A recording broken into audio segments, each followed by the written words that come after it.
ओम श्री गणेशाय नमः. हर हर महादेव. आज मी चर्चा करणार आहे. माझ्या मनात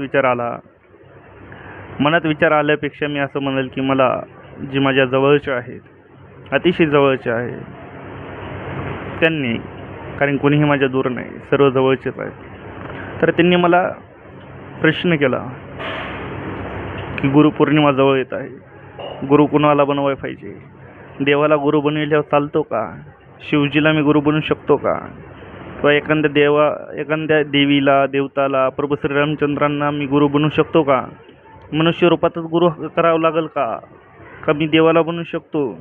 असे भरपूर त्यांचे प्रश्न होते आणि अशाच प्रश्नांचं मी उत्तर देणार आहे, सर्वांनाच देणार आहे.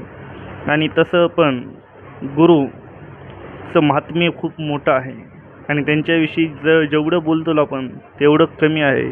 कारण गुरु र विष्णू, गुरु र ब्रह्मा, गुरु र देवो महेश्वरा, गुरु र साक्षात परब्रह्म, तस्मै श्री गुरुवे नमः.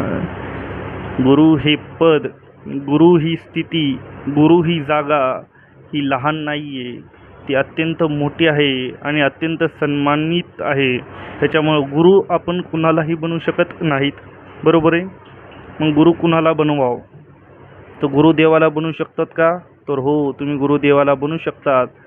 मग साधना वगैरे जर करायचं नसेल, तुम्हाला गृहस्थ असताल, तुम्ही साधारण वगैरे हे ते असताल, तर तुम्ही देवालाही गुरु मानून तुम्ही तुमची दिनचर्या वगैरे जे आहे ते पूर्ण करू शकतात. पण गुरु मनुष्य रूपात लागतो. जेव्हा तुम्हाला योग्य गुरु भेटल तेव्हा तुम्ही गुरु बनवू शकतात. पण सध्याच्याला गुरु नाही तर देवाला बनवा. कारण की मी जेव्हा ह्या जर्नीमध्ये